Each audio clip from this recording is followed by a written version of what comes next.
Hi everyone, thanks for joining today in person. I know it is kind of crummy weather outside, so appreciate you coming over this way.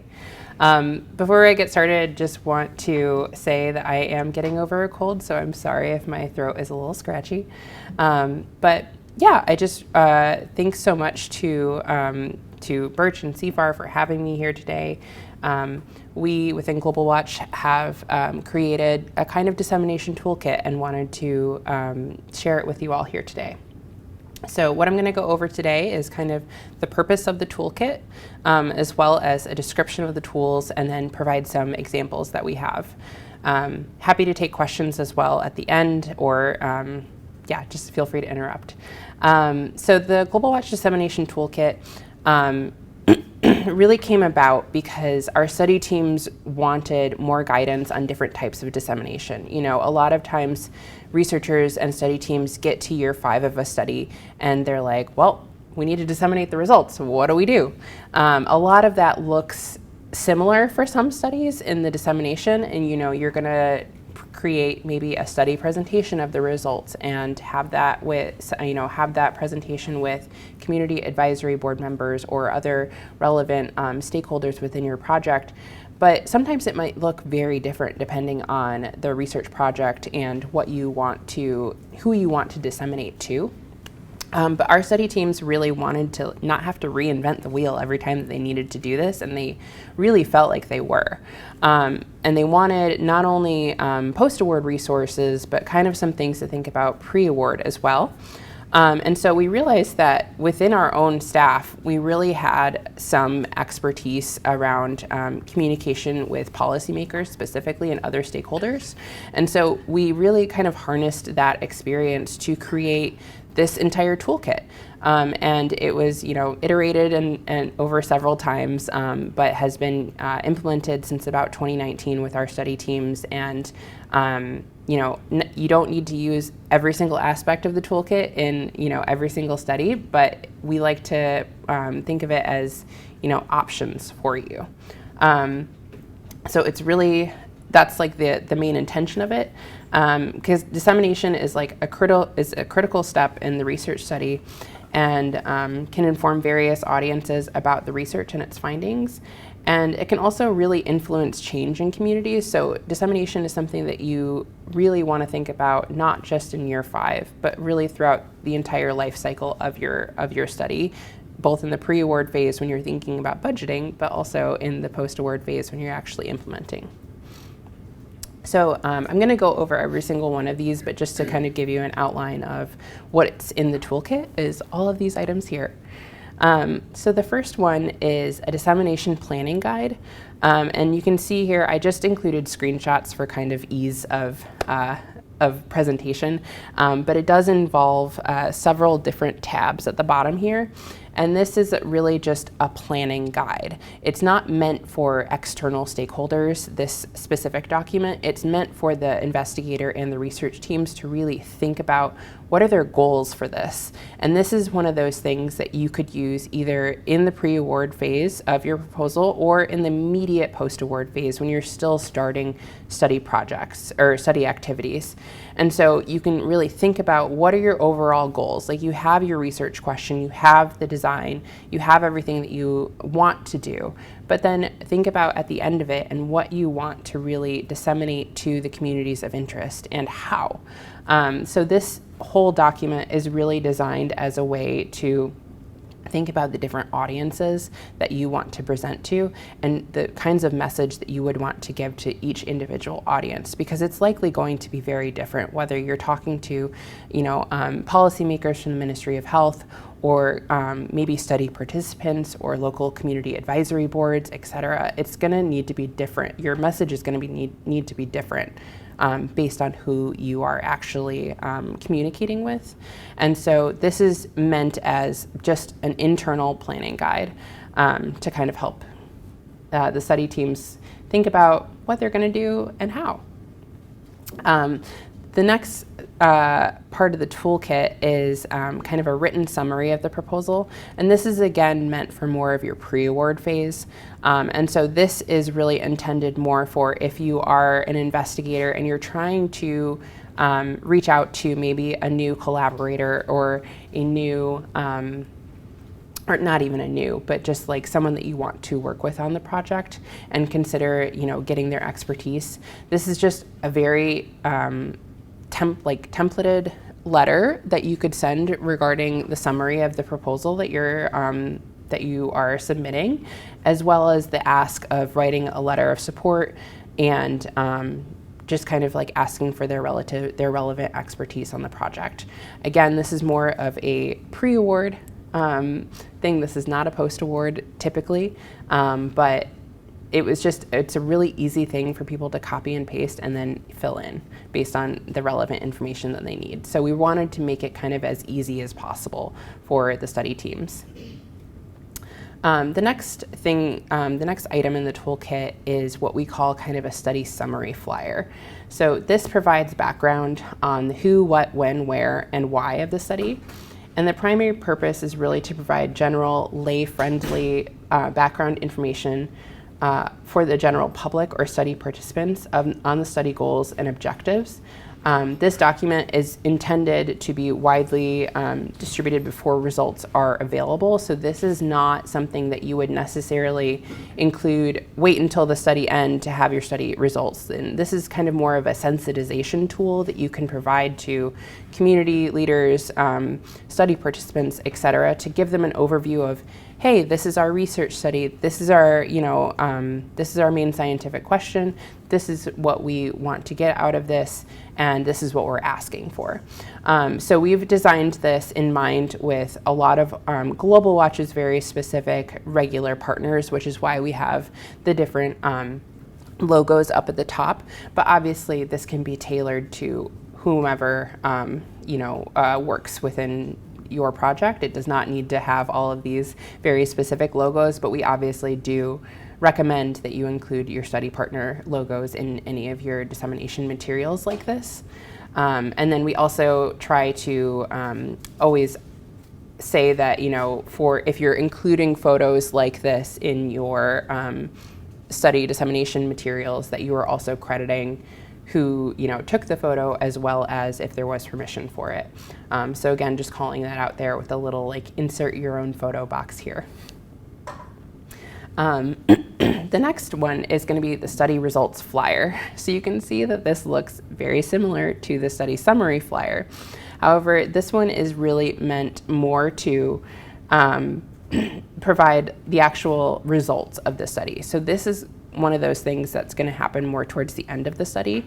So you can kind of repurpose the first page, which would be the study summary flyer, and then on the back, insert the research question, as well as any key statistics, describe the research hypothesis, insert your key results, and briefly describe the next steps. So what's going to happen next with these results? Are you, thinking about another study? Is this going to lead to a policy or guideline change? Kind of what the next steps, the logical next steps would be for this. And so we really imagine this to be still one page. It's just a front and a back. And obviously it is very colorful, but we also have templates for all of these that are not colored.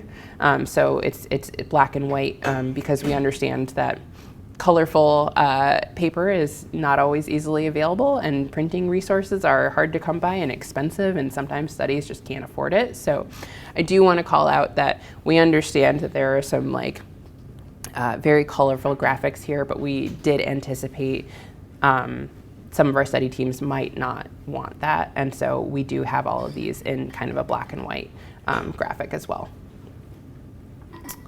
One of the other things that we included, and I did not include a screenshot of a PowerPoint in a PowerPoint because that felt a little much to me, but we have a results PowerPoint presentation.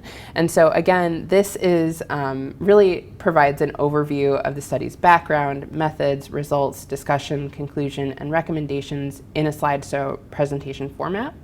And we created this with the idea that it would be used to address key stakeholders such as policymakers, the scientific community, non-governmental organizations, and more. So this is maybe not for like a lay background community that you are disseminating results to, but maybe more of an official presentation to policymakers, et cetera, around the actual study background and the conclusions and recommendations based on that. One of the other items that I think was most highly sought after from our study teams was a draft policy memo. And so we have drafted this here with kind of insert your own study conclusions here, with key messages, recommendations, and a detailed description of the 1 to 2 recommendations that you want to disseminate to the communities of interest. We used a lot of our internal kind of staff expertise on communicating with policymakers to draft this, because we found with a lot of our investigators that, they wanted to make sure that the science got across, which is very important, obviously. But policymakers don't always care about the science. They want to know what's the, broad overview, what's the main headline, what do I need to get out of this in 30 seconds? And so by drafting a policy memo, we wanted to just like give people the very minimum that they should think about including in their in their memo to any policymaker, and really talking like highlighting the top line key message, the top line recommendation. It's great that we have these scientific results. It's great that we know that they have been scientifically and rigorously produced, and we have all of the confidence intervals and the p-values and everything. But a policymaker doesn't necessarily need all of that information. And so here we really tried to distill it down to the bare minimum. We did kind of concede that you could have a policy memo up to 2 pages, which is not always the preferred preference. Like really the ideal one would probably just be 1 page. However, sometimes you do need to include some really important things about background on the authors, background on the people who contributed to the proposal or the study, acknowledgments, references, etc. So things like that I would recommend probably putting on the back side of this 1-pager. So keep the main things, like the main key takeaways, always at the top and at the front. Don't hide them on the second page. Don't hide them at the bottom. You want them kind of glaring at you at the front. But we do acknowledge that sometimes things are not always possible to fit on 1 page. So just wanted to kind of call that out. Another thing that our study teams really had no idea how to use or draft or anything was a press release or media alert. And this is obviously not going to be necessary for every single study, but some of our studies have required press releases in the past because we, needed to get the results out to the communities of interest in a very targeted and but also widespread way through a media alert. However, no one on our study teams is a communications expert, which is totally fair. Why should they be? And so it was requested that we kind of do some learning and try to come up with a very standard baseline kind of press release. And so it's also really important when you're thinking about this to identify what is newsworthy around what you're trying to disseminate. So it's timely, it's new, the information is impactful and maybe dramatic. And then this tool should also be shared with international study teams so they can share cohesive key messages with and raise their visibility to their country's local media outlets as well. So within global health specifically, I would rarely expect that if there was a press release coming out of a study that it would just be targeted towards US media. I think that would most likely be inappropriate, and you should always be coordinating with your study teams in country to work with and to figure out who would be the most appropriate outlet for the press release to be sent to. And another thing we really wanted to make sure that we included was kind of a participant thank you letter. This is, again, more of a tool just for participants in the study, and this thank you letter actually comes in 2 formats. It can be emailed as a letter to study participants. It can also be presented as a slideshow to a group of study participants gathered for a dissemination meeting of some kind. So it's not that you need to, identify every single study participant and send them a personalized letter. That's not always going to be the most, the best use of time or resources. But we just wanted to give this as an option. So if you do have a much smaller targeted study, maybe this might be appropriate. But if you are doing a, massive RCT with 5,000 participants, no, this is probably not going to be the most appropriate way to thank your participants. So it's really, all of this kind of ties back into the planning guide in the beginning and thinking about what type of research you're doing and who you really want to be targeting, and with what information. So what is the most appropriate information for them to receive? I wanted to provide some examples that our actual research studies within WACh have used. This is an example of a policy memo that was sent to Ministry of Health Division of Research and Innovation based on the PRIMA study that ended a few years ago. And so it was risk-based versus universal PrEP delivery during pregnancy in a cluster randomized trial in Western Kenya. And so you can see here, there's an executive summary at the top, which just shows or details the kind of high-level overview of what the RCT was for, as well as there's a key finding, which is called out in a box, easy to see, and it's like basically one sentence, so it's easy to kind of get the high-level key finding of what was needed, as well as the policy recommendation. So this, again, is basically one sentence called out in a box, and so the policymaker who's reading it knows, okay, key finding, policy recommendation, great. Now, I love graphics, I love, studied data, I love all of that, but a policymaker is not always going to read, all of the information in the middle. So that's why the key finding and the policy recommendation, I think, are kind of the most, the key things to really know what you want your audience to get out of this specific item. Yeah. And then another example, so this is an example of a press release that was issued by one of our partners in 2020. So this was a press release on genome sequencing that KEMRI, or the Kenya Medical Research Institute, had released on sequencing for COVID-19 cases in Kenya. Now you can see something like this. It was released in June of 2020, so obviously timely, impactful, definitely kind of dramatic at the time. So something like this, where it has such a large impact on such a large community of people, I think is definitely worthy of a press release. If we can all remember back to June of 2020, there was a lot of unanswered questions about everything. So this was a really, really great opportunity for our partners at KEMRI to, think about what is the best way to get this information out to as many people as possible at once. And so they chose to go this route with a press release as one avenue of their dissemination.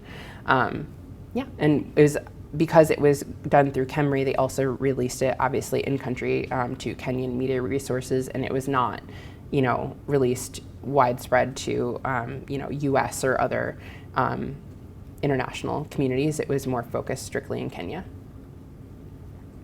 So some other best practices that we kind of thought through when we were developing this toolkit is, how can this be as fair and equitable as possible? Working in global health, we have lots and lots of amazing in-country partners, and so we want to make sure that just because we developed this, that it is not just specific to, or like it doesn't seem like we are the ones who are saying it has to be this way. Because it doesn't. It's not going to work for everyone, which is why we tried to make this, while some of it is very detailed, broad, so that it can be adapted.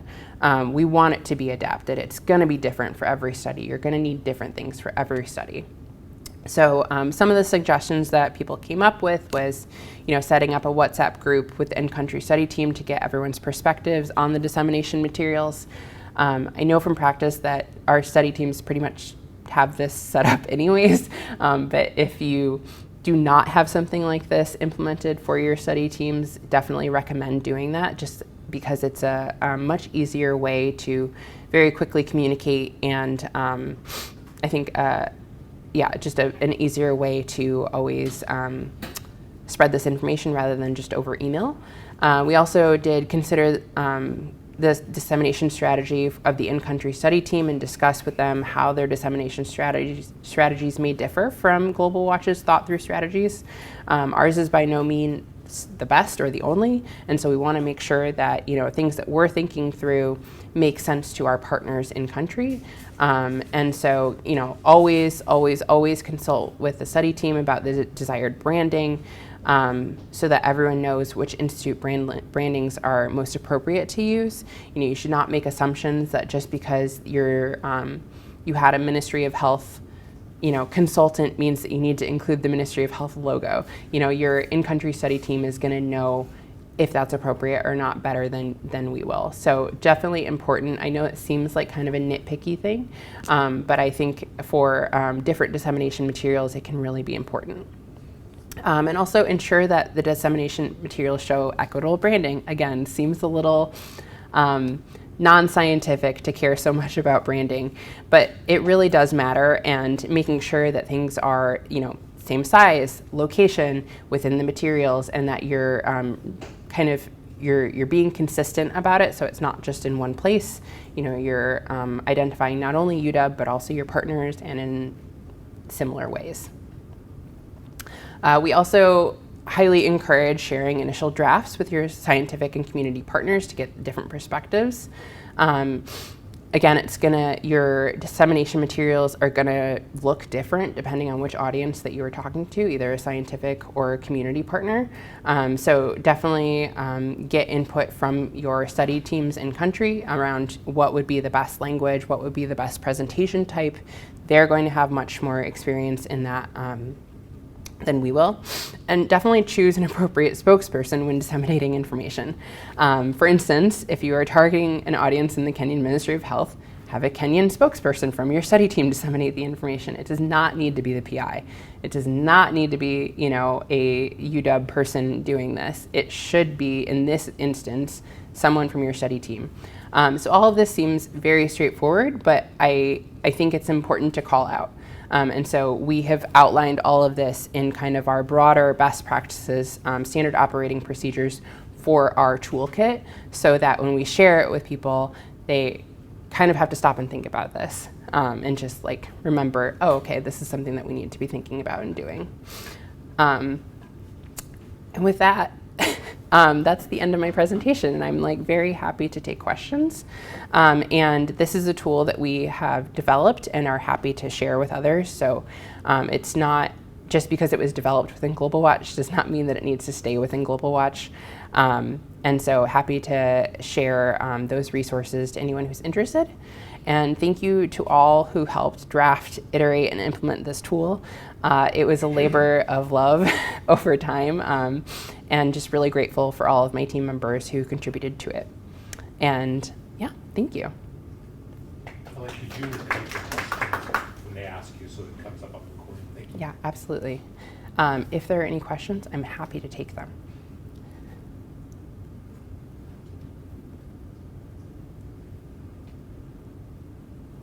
Yeah? I'm just curious what kinds of, how much you've seen this tool used. Do people report back to you when they're using it? Do you know how many times it's been accessed? Mm-hmm. If there's a lot of energy that goes into creating something like this, so yeah. The question was basically, how often is this used? Do we have a way of tracking it, or do we know kind of the momentum around it? And we don't technically. We don't have a tracker counting how many times people have used it. It's more of a general feedback from faculty that either I'm using this and it's been really helpful. And I think that we haven't implemented a strict tracking system because everything's going to be so different for every different study, and they're going to need different dissemination activities for every single different study. But we have tried to incorporate this into all aspects of our pre and post-award process within WACh. So for instance, when pre-award people are helping the investigators build budgets, we ask them specifically about dissemination activities and if they want to budget for them. Now we ask it as a question of, do you want to budget for this? But it's meant as like kind of a primer for the PI to start thinking about that. And like, oh yeah, I really do want to budget for dissemination activities. And I don't want to do it just in year 5 because we're going to have early study results in year 3 and we want to get that out before we head to the next AIM or something like that. And then within WACh, we also have developed what we call an NOA meeting. And this is really to, once we have received an award, this is a meeting which is meant to really help the PI transition from pre-award to actual post-award of a project. And so typically within the first month of getting an NOA for a new project, the PI meets with the person who helps submit the grant, as well as the grant manager who will be helping them manage the grant. And during that meeting, we also go over the dissemination planning guide that I showed at the beginning to remind the PI that this is something that they need to be thinking about now with their study teams and planning for. And then just reminding them that all of these resources are available to them within the WACh team drive, and they should be letting their study partners know and also their study team members about it. So it's there's no systematic way that we track it, unfortunately. I would be interested in doing that if we can, but we have tried to do surveys within WACh faculty of, what do they, are they doing dissemination within their studies? How are they doing it? And do they want to do more? And overwhelmingly, they want to do more. And so we really hope that a toolkit like this is something that will help them kind of think about different ways to disseminate their study results. Yeah. What's your experience with determining the best approach for each audience? So, when you're disseminating definitely the different audiences. So, like everything that you present in the memos and all that, what's your experience with determining what works best for what audience? Yeah. So the question is, what's our experience or best practices with kind of communicating to specific audiences, choosing what we want to present to each different group?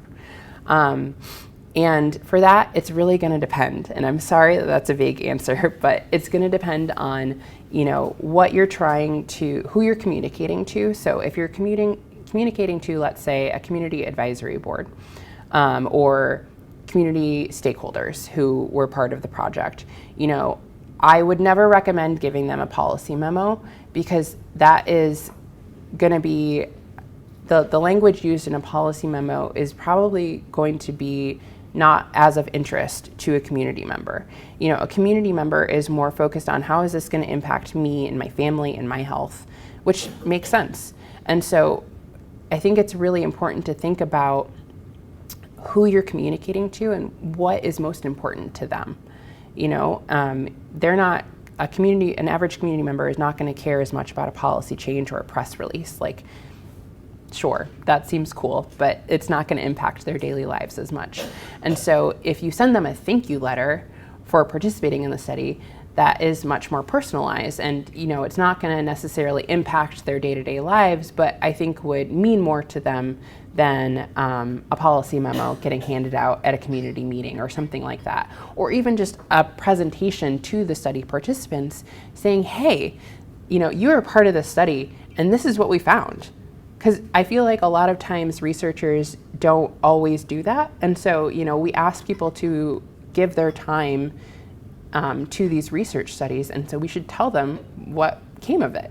And so it's not going to be a hard, line of this is what you need to give to this person.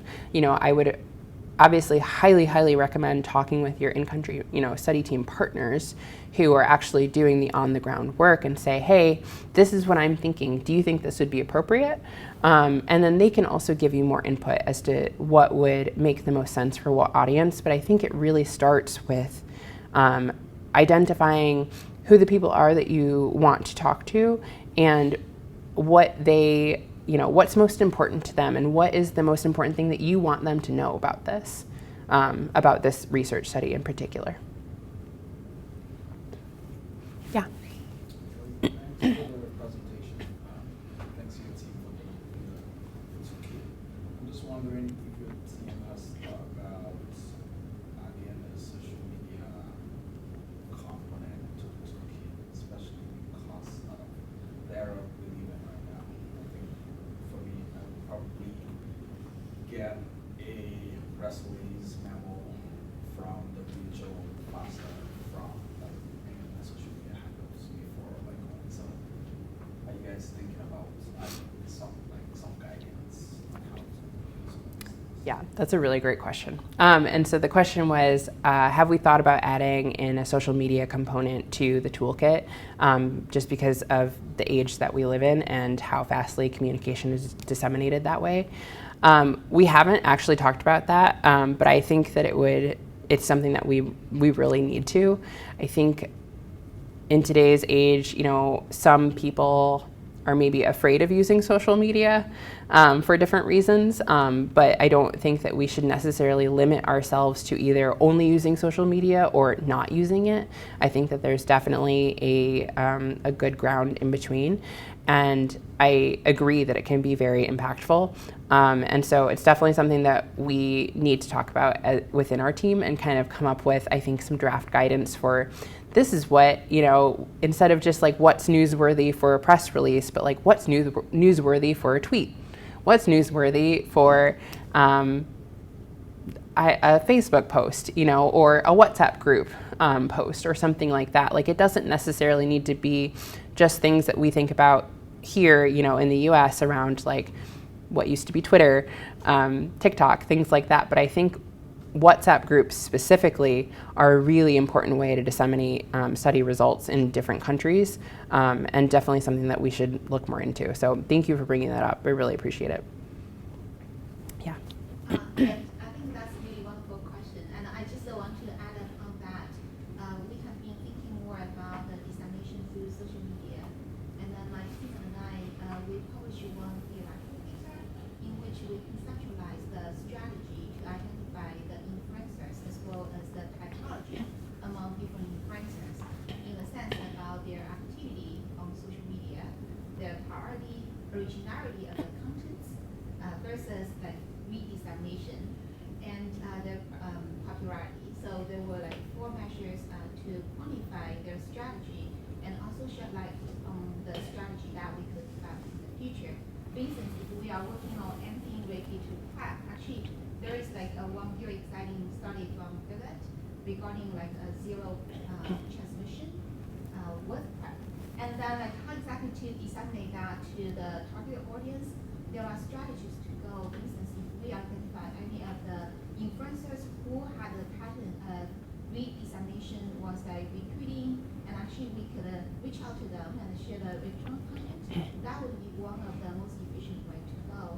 And we also utilized the data from 2006 until 2022, and it was a specific topic on survey production, and analyzed like the historical pattern as well as in the policy field for the inner setting organizations, outer setting organizations, as well as influential individuals. What were their behaviors, and then how we could learn from them. And this Friday, I'm going to have a session regarding like the social media dissemination, and in the discussion about like once we have the paper published, how exactly we developed the two-pager or the cards that could be disseminated through social media. And I'm more than happy like, to follow up with you and others who are interested in social media dissemination. Yeah. Thanks, Anfang. Yeah, I just want to add quickly, I think that that's one of those things that is so tricky to think about kind of in the pre-award phase, but something that should be considered as like a dissemination activity and also a budget item that should be included. Specifically thinking about that, like maybe doing, building in time for a social network analysis so that you can look at people on social media who would be influential people that you could share these results with. But you need time and effort to do that. And so just something like that could, if you really want to target like maybe youth leaders or adolescents in a community, and you think that social media would be a good way to do that, then I think something like a social network analysis would be a really useful tool, so that you can identify, like Yanfeng was saying, the best people for that, and then kind of target them and figure out if they would be willing to participate, et cetera, et cetera. But I think it's important. It's so important to think about that even at the beginning of the project, when you're just still in the pre-award phase and developing the budget. Yeah. Sorry, this is an exciting area. I'm just thinking about how much information my child gives me about health from TikTok. Some of it's accurate, some of it's not. So I think TikTok is like a particularly good node for like public service announcements. I think those types of videos really catch people's attention, and I think the other thing is that, like, who makes a viral video, right? Like, it's not necessarily going to be a public health official. Yeah. And like, how do you get? I don't know. Like, I think that's like a particular issue that's like important to. I don't know. Like, maybe there are people in our department that are like become like a social media influencer, like we can just feed them all of our. I don't know. I'm just like, how. It's just a curious. I think maybe there are people in our department who would be great at that. Yeah. I have a sense that we are not the people who should be doing that. And but how do you get that? I think in that specific sense, you would need to create a partnership with this influencer, with this person, and you can work with them to develop the language of what the video is that they would present, because they're going to know the format, they're going to know how quick this needs to be, they're going to know how to make it interesting. Like, they're the ones who have that experience, but we can help provide some of the content, or like at least ideas of the content. And I think that working in partnerships like that is potentially a better use of time than trying to make ourselves be influencers, because it's just we're just not as good at it, and that's okay. Yeah. Speaking for myself here, but Definitely. Makes me think that like DGH should invest in that overall, and like we could feed an influencer like our most newsworthy stuff. Yeah. Like. I think it's tricky. I mean, I know political campaigns do that, and so I think I don't want to speak for DGH, I don't know, but like I think maybe public health institutes are less eager to do that because they're afraid of misinformation or disinformation. I don't know. It's just like kind of I think it's just been a touchy subject, and like I said before, I think people are either inclined to not use social media or use it for everything, and I think that there's more of an in-between. So I think it's like an untapped resource that we definitely should be using, but I don't think it's going to be the answer to everything also. Yeah. I saw your hand was up. Okay. I will just a comment on that. Also, we do a lot around communicating and translating work in our lab, and so we have a communications manager. So that is one way in which we've like kind of tried to bridge that divide. Like, she's not an influencer, but she's very good at communications. She doesn't come from like a mental health background, but she knows how to kind of craft things that will like be compelling, and so she provides that. I think other teams might consider like hiring for that role specifically if translation and communication is going to be a big part of your work. I know. So that's what we've done. But my question was more about like the faculty and other folks that have been interested in using this toolkit. I'm sure it speaks obviously to people already interested in implementation science or already kind of doing more policy or kind of later transitional work. Anyone earlier in because like I have some background in working like people doing clinical and like basic science research, and this kind of thing they're much less familiar with. And I'm just curious if you've had much interest from even from other researchers who just maybe don't have as much big a team or like someone to be thinking about this, but like really it feels like all science should be implementation science, or like you all have that in mind. But just curious like how much of a learning curve there's been. Yeah, so the question is, do we have a similar interest in using the toolkit from maybe more clinical researchers rather than just people who are purely already interested in implementation science or dissemination science? And I will say that it's been a journey, but I think that people are realizing more and more how important this is to their research, whether it's a clinical RCT or not, because you want to disseminate your results. You want to get the results out of the work that you've accomplished. And yes, public access journals are very useful for that and good. But I think more and more, because especially we work so much internationally, and not everyone has access to all of the journals that we here at the UW have access to. And so finding out ways that our partners can also share in the dissemination has been, I think, kind of a contributing factor for some of our faculty who maybe were more focused on just like the clinical scientific aspect of their research in the past. And there's definitely been more interest in it, and I think it's all about how we frame it too as staff members when we're talking with them about their budgets, about their awards, is like, this is something that's really going to help you and your study team. This is not just like an extra ask. This is actually something that's really important to your research and will help expand the science that you are so passionate and about and want to be a key figure of in the field. So I think it's about how we frame it, and it's also kind of just walking them through some of the processes, which is why we've tried to incorporate this into our pre-award process as well. So when we're in those budget meetings initially, hey, have you thought about this? It might be good just to think about and plan about a little bit. And so I think that there's definitely been growing interest from some of our more clinical minded faculty, but it was definitely early adopters who are more of in our qualitative IS space probably. But yeah, Sarah. I just wanted to add, to go back to what we're talking about with examples of using influencers, because I was trying to find the article. But folks at Boston and Harvard actually tested the delivery of kind of mental health messaging and evidence-based mental health kind of messages and information through TikTok influencers, and they published in March in 2024. So I'll send this. It was initially kind of promising, but using that specifically as how we need to disseminate some information. So it's definitely happening. Mm-hmm. Kind of cool. So I'll send you this, Kelly. Yeah, absolutely. And I know just within our own research group in WACh, we've also done kind of a smaller WhatsApp group focused for mental health, especially for pregnant women and teens.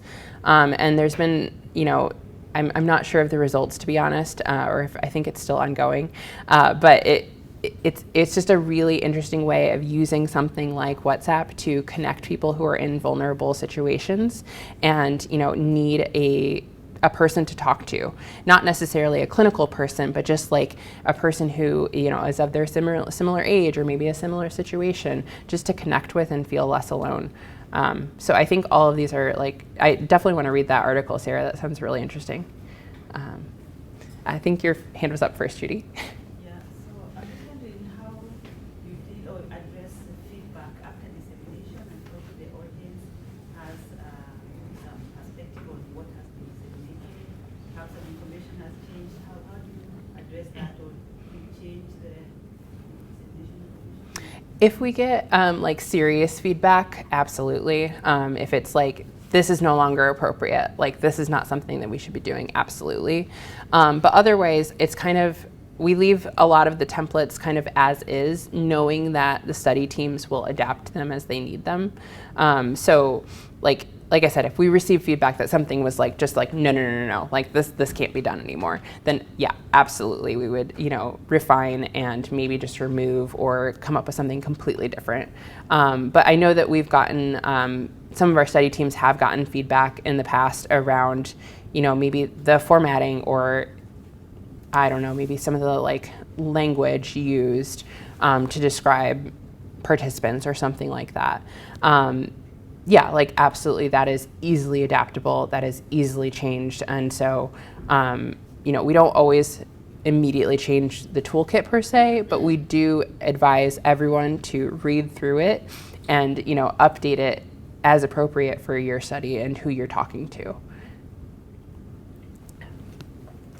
I was wondering if there's also something on the toolkit for the media, not press release, related more of like maybe there was somebody from the media who was present at a scientific conference following up on the studies of the adaptive, stuff like that, more like reactive. You not preempt them, but they've come to you. They need to talk to you about what you guys are. Yeah, so the question was, is there anything in the toolkit that is around media, like I think communications, not necessarily a press release, but let's say a media member learned something about your research and reached out to you personally? We don't, but I think that that's actually really helpful and could be really great. And we could easily draft some kind of just like kind of standard email response of, depending on what the media member is asking for, just like a brief intro or brief summary of the study, followed by, you can adjust whatever is needed in the following paragraph depending on their question. I think that would be really easy to do and probably something that we should look at and add. So thank you for that. Any other questions? Got about just a few minutes left, but yeah, happy to take any more or wrap up. This is great, Kelly. Thank Okay. you so much for sharing that. The toolkit, is it available to UW investigators? So or it's Global Watch? it's housed right now on a Global Watch team drive, but I've shared it with other people. It's really just a matter of like me downloading the documents and sending them. So happy to do that and talk with other members of our team if we can make this easily available on maybe a DGH website or something in the future. Because, it's not, while it is Global Watch branded, obviously, because, we came up with it, it doesn't need to stay within us at all. So yeah, I definitely want to look at making it more broadly available, but in the meantime, I am happy to share it over email.